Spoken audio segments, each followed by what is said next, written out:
It's Friday, November 4th. From inside the WTOP newsroom, this is the DMV Download, brought to you by Steamfitters Local 602. Get an estimate and learn more at steamfitters-602.org. Today, we talked to Metro General Manager and CEO Randy Clarke. This week, he passed the 100-day mark as the head of the region's transit system that's faced issues with safety, reliability, and funding, to name a few. Clarke says the big wins for him aren't just infrastructure projects like the Silver Line extension. Big is in the eye of the beholder. So someone is waiting for a bus that doesn't show up. That is big. And I mean that sincerely. He details how Metro is ensuring the safety of the returned 7000 series cars and how he plans to ensure crime stays off the platforms and buses. So basically, if you're going to commit a crime in our system, we are going to see you, we're going to find you, we are going to arrest you and hold you accountable. Thanks for joining us. I'm Luke Garrett. And I'm Megan Cloherty. For the first time in a while, there's so much to be excited about when you think of Metro. With the opening of the Silver Line extension and the return of the 7000 series cars, things are looking like they're turning around at the transit agency that has been riddled with safety issues, mechanical shortfalls, and slumps in ridership. But there's still a problem of funding, fare evasion by riders, safety upgrades that need to be made, and trust to earn back from a city that's come to roll its eyes at the seemingly constant issues with the rail and bus system. Joining us now to talk about the future of Metro and turning that around is General Manager Randy Clarke. We're glad to finally have you on here, Mr. Clarke. Thanks for joining us. Well, thanks for having me. Really appreciate it, and excited to join you with that amazing map behind you. Thank you. Luke is very proud. Okay, so I'm used to seeing you up close in selfies on Metro. I want to get that right out of the gate because we've seen almost since you started at Metro. A weekly selfie. Yeah, you're taking pictures. Tell us why the selfies, and I might give you a tip there on how to make them look a little better. Well, why don't you start with the tip? Because obviously, I think it's clear if you follow my Twitter feed, I don't actually know what I'm doing. Maybe that's actually why I kind of do it, because it's not supposed to be a show. It's supposed to be just, it's normalizing that normal life is just taking transit and being part of the community. And I really think that I have a special responsibility to show people, I've said before, if you're going to own a restaurant, you better eat at it. Mm-hmm. So I want people to see that this isn't just a thing for me. This is a lifestyle. It's what I believe. It's who I am as a person. I'm out on the system all the time. Sometimes I'm out there with my wife. Sometimes it's just me. And the last part of that is we have a great workforce. And it's been a hard, challenging couple of years for this workforce. I mean, your intro was borderline depressing, but we're going to talk about the good way that we're moving forward.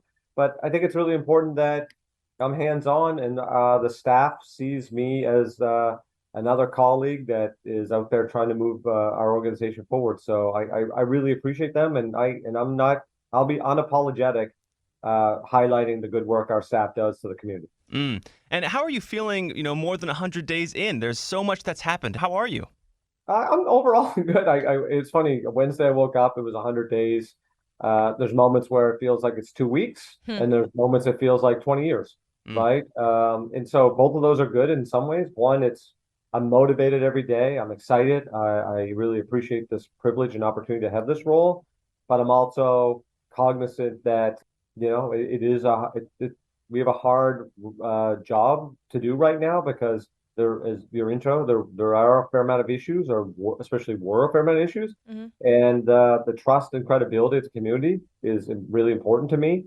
We do have some longer standing issues like funding I think it's really critical that we get the system back to just that function that everyone here really wants. And you've talked about it in a way that was almost dramatic.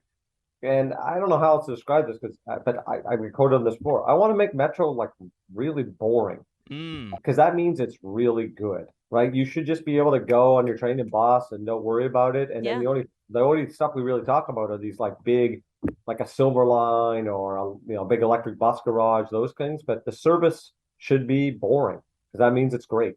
Talk to me about the Silver Line. Obviously, it's a huge feather in your cap, but it was a project that was delayed for a very, very long time. How does it feel to be the guy who, got that done? And it really kind of must feel like it's a little bit of a shift change, too, because it's positive news. It's delivering on something and giving people a way to get to Dulles. Yeah, I guess I would say, I didn't get anything done. The team got stuff done. And I have the kind of honor of being the general manager that will be out there with the ribbon cutting. And, a lot of elected officials put years of their political capital to make this happen.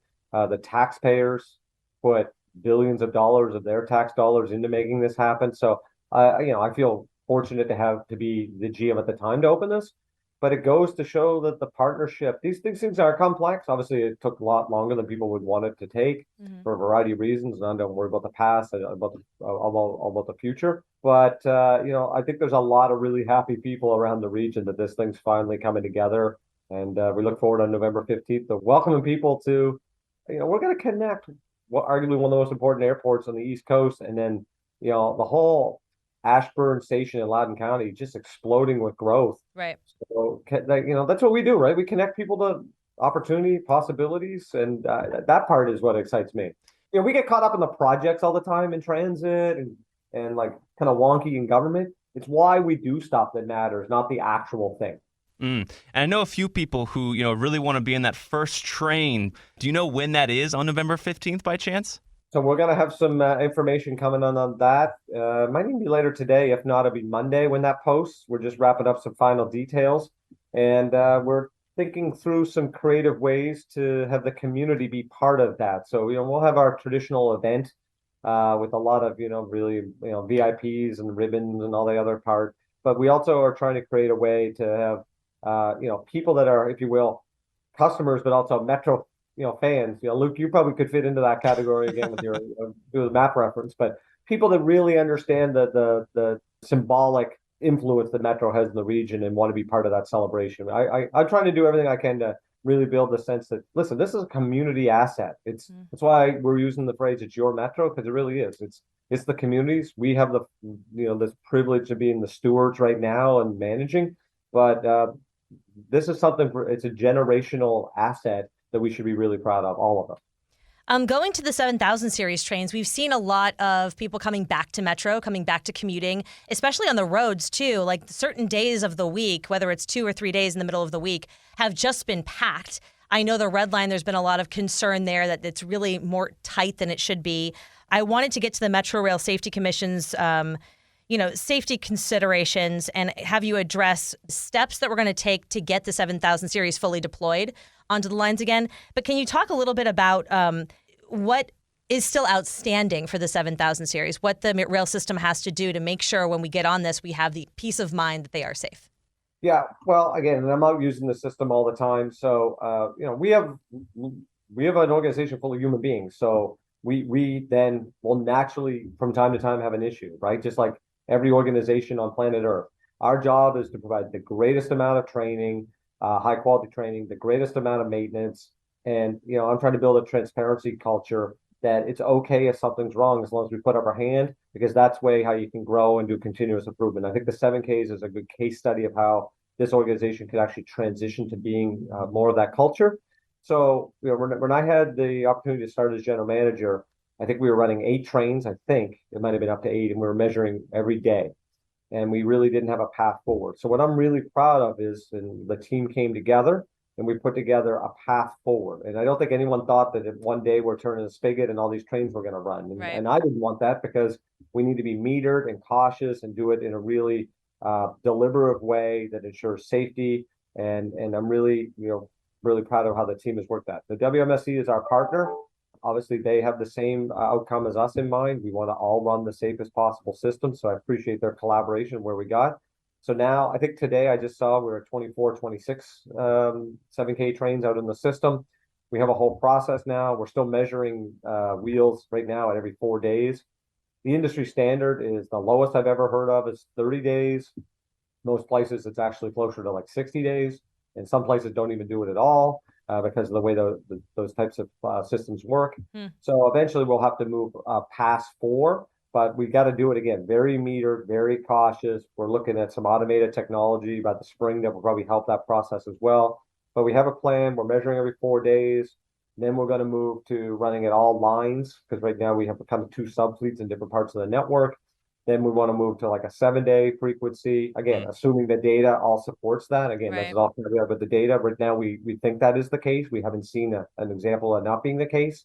And then what is that long-term plan to ensure if we don't ever get to that pure root cause, how are we making sure that from a safety mitigation point of view or safety assurance point of view, better word choice, that these vehicles are super safe out there. Because the vehicles themselves are actually a safer vehicle than the older trains. So not only are they better to be on, right? If you get on one, they're much more an enjoyable experience, Yeah. but they actually are a safer vehicle. The design standards and the equipment inside, it's a safer vehicle as well. And then they're obviously much more reliable. And the more reliable vehicles are, we have less disabled trains, less chance of evacuations, or all these other kind of scenarios. So that also goes to your red line point. So we were noticing obviously red line crowding. I will say our posted schedule in the red line right now is every 10 minutes. Clearly not where we want to be, right? We want to get back down to, around the 5 minute mark, and maybe even better than that at some point. But we have what we call trippers or gap trains, i.e. when we have extra trains, it's really hard to commit them to the schedule because, we just don't have enough yet to do that. But every piece of equipment we have, we are running that is safe and out there. So there was parts of yesterday where I checked and we were running a 6 minute frequency on the red line. I think it was 4:30 I checked. So are you prioritizing the red line over other lines because you're seeing more of that congestion? Yes, and the red line, with the unique features of the way our lines work, the blue and the what we call BOS, so blue, orange, and silver, all what we call in our industry interlining. So from Foggy Bottom to Stadium Armory, like I'm on that section a lot. There's a lot of days where if you look, we're running somewhere between 1 to 3 minute frequency on trains. The amount of service we're pushing through the core is actually really high. On the red, it's the only line that doesn't interline. So not only is it very busy, it actually doesn't get any duplicate service. So we have to run. So sometimes around here, I think people get confused. Well, why is the red line getting that? Well, because the other three lines all come together, and even yellow and green come together. So red needs more frequency to balance that network out. So that's where we're working on. And balancing also is not just frequency, it's capacity. So a 6-car train set is obviously different than an 8-car train set. We can fit more people, so you got a crowding and a frequency kind of together combination. And moving from Metro Rail to Metro Bus, recently we've heard a lot of frustration with the bus ETA app. There's this idea of kind of ghost buses where you look on your app, you expect a bus to come down, but then it disappears or it's not there. What's going on here, and what is Metro doing to fix that problem? Yeah, isn't that's like the worst experience, right? It's just a bad experience, and it's happened to me personally out on the system, right? And so this is an industry kind of issue. I would say the input to the issue is very industry driven, which is a shortage of bus operators. That's the general. Has this happened historically? Of course, but it'd be like some random mechanical failure to bus, or we'll have from time to time each day a bus that's involved in a crash, and mostly, overwhelmingly, I don't know what exact percent, but overwhelming majority of those are what we would call non-preventable, and that means someone hit us, right? So I mean, just out there, people do these kind of things, right? So those might remove a bus service, but right now it's really bus operator availability. So we're still short about 100 bus operators. We're hiring very aggressively. We're training very thoroughly, and we are building back. Even since I've been here, I think we were down 160. Now we're down 100. So the ranks are getting rebuilt. Metro really didn't hire anyone for almost 2 years, and that caused a big kind of glut. So we're getting back to our full complement. We want to run every trip budgeted. So there's no saving money here. This is literally just not enough people. So when it comes to the ghost bus, what happens is our current system is pulling from a schedule. And the software, we didn't have the module and the kind of configuration done in a way that would say, so a bus at say 8:02 that's scheduled that didn't have an operator assigned, it's still pushing through all of the systems. So it's showing on an app and on the sign and on a trip planner. Well, we're now working on, because when I got here, I said this is a very high priority, and we've now got the software the process working. We'll be able to actually manually control that from our control center to say, oh, the 8:02 didn't have an operator, or some other issue happened on pullout that there was a mirror broke, whatever scenario. Good, now that's canceled out. So that doesn't mean it's still not what we want, because we want to run the trips. Right, but at least there's transparency, And most customers are into predictability, because when you really think about reliability on the bus side, it's I know a bus will be available when the app says. Because most of us, right, are like if you live in the city, you kind of you're gonna walk to the bus stop when it's 10 minutes, I'll walk and make sure I hit that. Right. If it's 15, you stop and maybe buy a cup of coffee, right? And ideally, you're not sitting there for a half hour. Going to the next frustration we hear from riders a lot, and I know is a top priority for you, is fare evasion. Last month, you said, we're going to start issuing warnings when we see it. Now we're in a phase where you're starting to ticket. Do you know how many tickets have been given out and where the enforcement is focused right now? Yeah, I don't have the specific numbers in front of me today. I will say I was told as of yesterday, so if this changed today, today being the 4th, we have not issued a ticket in DC in the district. So the district's different than Maryland and Virginia. The way it works in DC is if someone say jump the gate, the officers will say you have to go back out and you have to pay your fare. If you don't, then you'll be ticketed. And then if they still won't leave, then they're going to be arrested for trespassing, not fare evasion, but trespassing. We've had over 100 individuals that have been directed to turn around and they've all just left the station. We've also had, the chief has told me, dozens of people that we've say corrected behavior, i.e.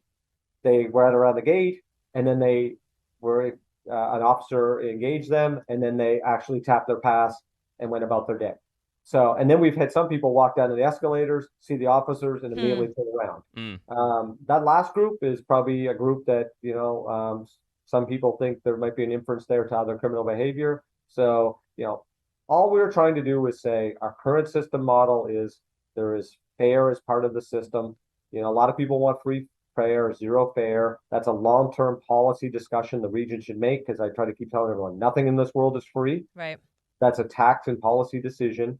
And then I think we've arrested one person in Virginia at Pentagon City, and there's been a couple citations issued there because the ticketing is different in Virginia. And then I think there's been a couple in Maryland that have been given a ticket or citation as well. But as you said, nothing is free, and there's a huge, budget shortfall that's in the future, about a couple years out.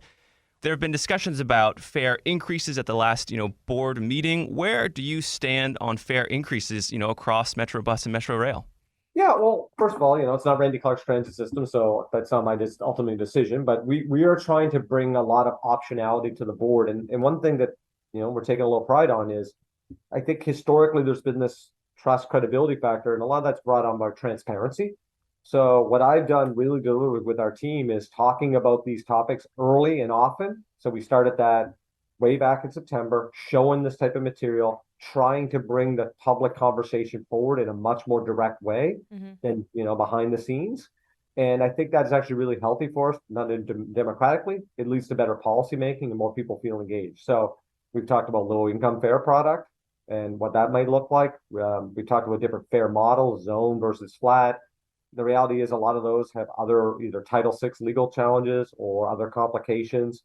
Clearly, the peak versus off-peak is something most people don't like, even if it, what made sense back in the day. So we're thinking through all of those things. We also have to be honest. If look at the inflation reports again over this week, it's kind of there's some logic that would suggest that, especially probably on the rail side, and especially if we had a low-income fare product, that everyone that would not fit in those categories maybe could pay a little bit more, So lots of people in this region actually do fairly well.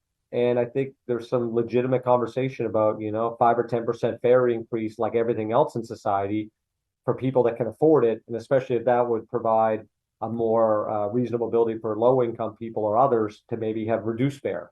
And I think what we're trying to do is trying to create that optionality to bring more transparency to that conversation.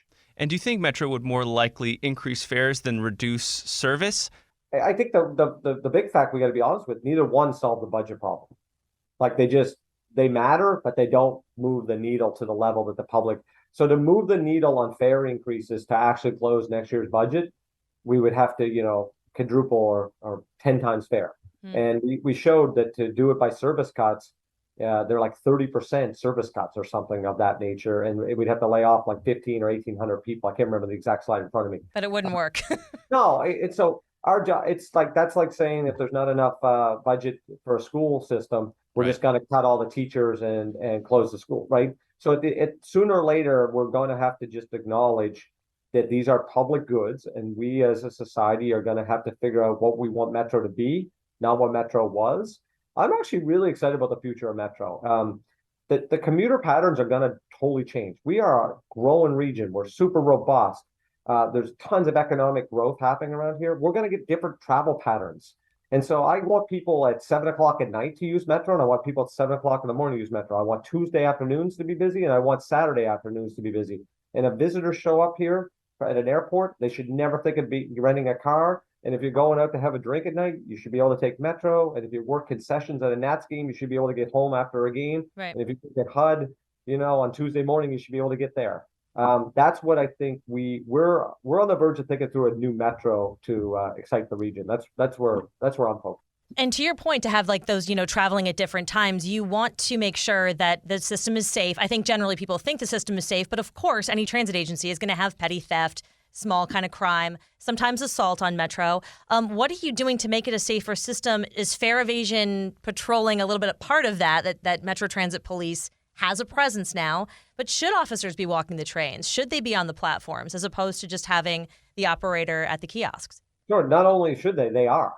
So one thing we worked with the chief as soon as I got here is kind of a redeployment strategy. So we have a lot of great people at the police department, and there's a larger conversation about policing in America, and Right. I think it's a fair conversation to have. With that said, I think there's been maybe a little more vitriol against police than is helpful. Most of the people I've ever interacted with in law enforcement are incredible people that love serving their community, and I've never been in a bad situation where people don't actually immediately want a police officer to help them. With that said, there needs to be accountability standards and open and transparency in how things happen.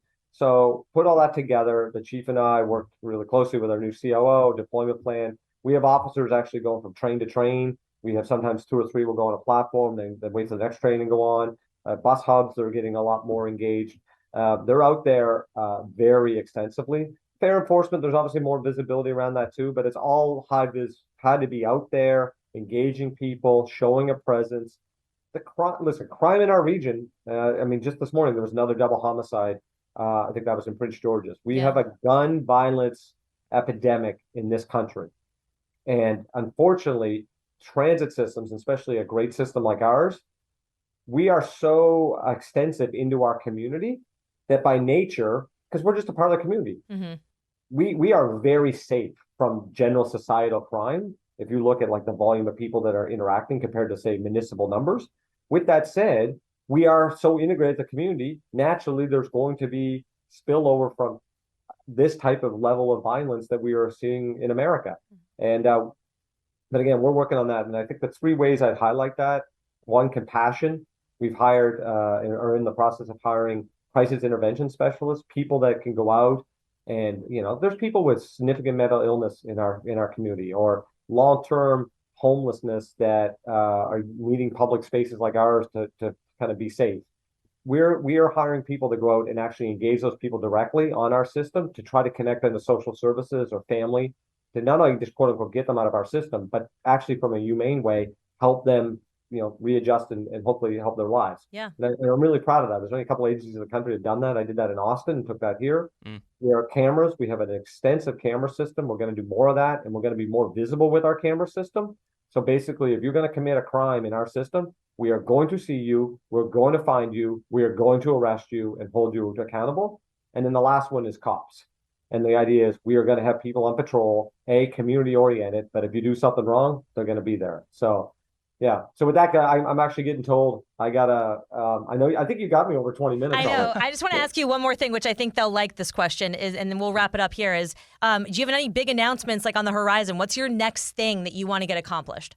Well, why would I tell you that? That would ruin the big announcement, right? But you got to ask. Listen, what I think we have the Silver Line. We're going to get through the Silver Line opening, bring that amazing service to the community. I think that there's some more. Big is in the eye of the beholder. So someone is waiting for a boss, right? That doesn't show up. That is big, and I mean that sincerely. No, right? So yes, the Silver I Line's agree. going to get all this love and attention, and it should. But I want to be just all in customer centric. So I think you're going to see more initiatives around, screens on the street level outside of subway stations before you go down a big escalator. What's going on with service? Yeah. That's big for a lot of people. How do we run our bus system better? How do we create better communications with our customers and more seamless interactions? How do we bring our quality standard of training to a higher level? There's a whole bunch of that we're working on that on a daily basis could be actually big to a person. Right. And then we obviously have some larger initiatives. We're working on a strategic transformation plan that we want to get the public to be part of, community oriented, so we can really finally have a North Star for Metro that everyone goes, okay, for the next 5+ years, here is our game plan that we're going to work. Everyone could see the prioritization, the goals. We report on them regularly. It's totally open and transparent, very It's boring. data. Right. Right, exactly. But boring the way you're supposed to run, a big organization, Exactly. in my opinion. So that's where we're kind of focused on. So, but I Well- really appreciate you both having me on today. And I'm really, it's 100 days in, but I'm really just, again, excited to be part of this amazing organization and proud of what the team's accomplishment. And we know we have some challenges, but I do think that we are turning that corner, and we're going to make the region really proud. GM of Metro, Randy Clarke, thanks so much. Thank you all. And coming up after the break, are you one of those people who gets to the airport really, really early? That's me. We'll talk about why I have an issue with that. Backed by the experience of its hardworking members, Steamfitters Local 602 is ready to take on your next commercial, heating, cooling, HVAC, or refrigeration project. Steamfitters Local 602 adds value to our community through its partnerships with local contractors and building owners, all while keeping the focus on improving the lives of its members and their families throughout the DMV. For work that's on time and on budget, go to steamfitters-602.org to schedule your next project. That's steamfitters-602.org. Steamfitters Local 602. Changing lives. Explain your DNA on 10 cases, man. You're inside the police interrogation room with the alleged Potomac River rapist. I'm not guilty on any of this stuff. So calm, so reasonable. Could this be the man who terrorized women for 9 years before murdering a brilliant scientist 2 decades ago? Experience one of the most fascinating true crime podcasts available. Join crime reporter Paul Wagner for Unknown Subject, Season 3 of WTOP's American Nightmare series. Search American Nightmare Podcast on all podcast platforms. And before we go, there was a hot debate yesterday in the newsroom because one of our friends was traveling. Many people died. Rick Massimo is here joining us with his very strong opinion, and I have the other side, and Luke will see where he falls. I think I know where he falls.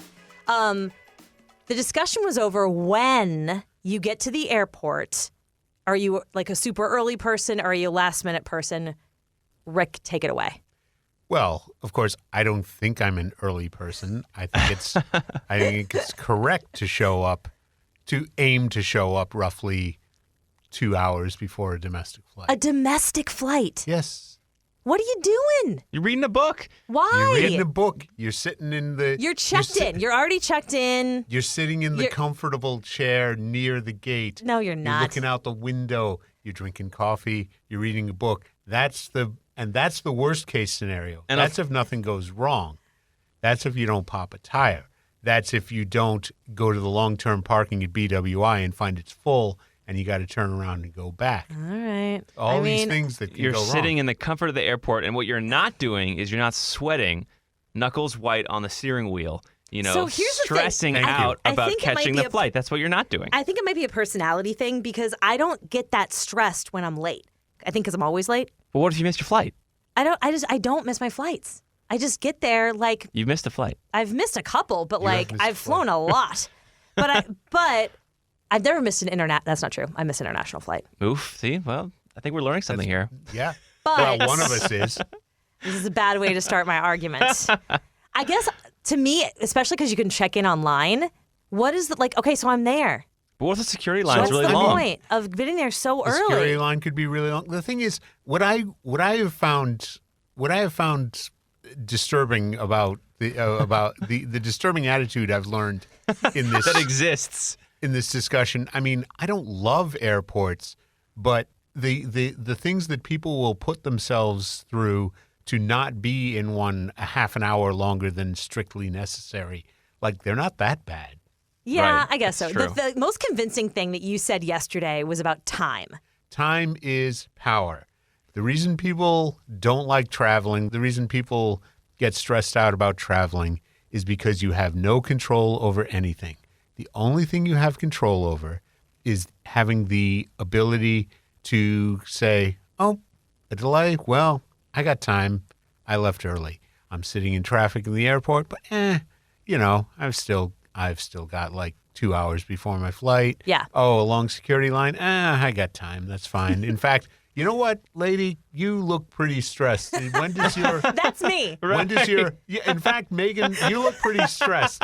Because I know your flight is leaving in 15 minutes. Why don't you go ahead of me in the security Where's the line? thrill in it, though, Rick? You know, where's the thrill? adrenaline rush. In The thrill? Yeah. I have other thrills thrill? in life. Oh, my God. We were talking about this because our friend Scott Gelman, who's been on the show before, Indeed. was really... I mean, even in my opinion, it was pretty close, but he made it. He's kind of close, yeah. So his shift ends at 7:30. He had an 8:45 flight at BWI. So for those who don't know exactly how long it takes from WTOP to BWI, that's like a 40 to an hour drive. Yeah. So he got to the airport. And then he parked and 30 took minutes the shuttle. before the flight took off. I mean, I would be sweating like profusely. No, if I that do was that me. on the regular. Oh, Yeah, I'm one of that's those just- people. I No, don't I just care. get there early. I don't do that for international flights, I have to say. I only do it for domestic flights, but I realize I'm in the wrong as far as like the Boy Scouts go, like be prepared, add in time. I didn't realize you guys were both Boy Scouts. I am the opposite of a Boy Scout. I just don't like sitting in traffic and stressing over something. And I've driven to the airport with someone who has actually missed flights in their life, which is really pretty rare. In fact, to actually miss a flight is actually fairly rare. Yeah. But boy, they managed. And I remember we once got in the car 5 minutes after the plane was scheduled to leave. No. Why are we doing this? Yeah, why are you even going at that point? Why well, are we that's, doing this? That's an extreme. Right, Yeah, exactly. That's extreme. All Well, right. Well, I mean, I'm taking a flight next week. I'm very excited about. I'm going to Spain. 3 hours early. I'm not. No. I'm much more excited in your live reports about whether you make the plane on time. Yeah, we're live tweeting. Facebook Live. I'm not going to miss this one, guys. And that'll do it for us today on the DMV Download. We are sponsored by Steamfitters Local 602, and our music is by Real World. Give us a review and rate our show if you get the chance. You can also follow us on social media where we're posting content every day. You can also find us at dmvdownload.com. I didn't thank Rick. Thanks, Rick. Yeah, sure. Thanks. The DMV Download is a product of WTOP News. Listen on 103.5 FM in D.C., 107.7 FM in Virginia, 103.9 FM in Frederick, Maryland, online at WTOP.com, and on the WTOP News app. Have a great weekend.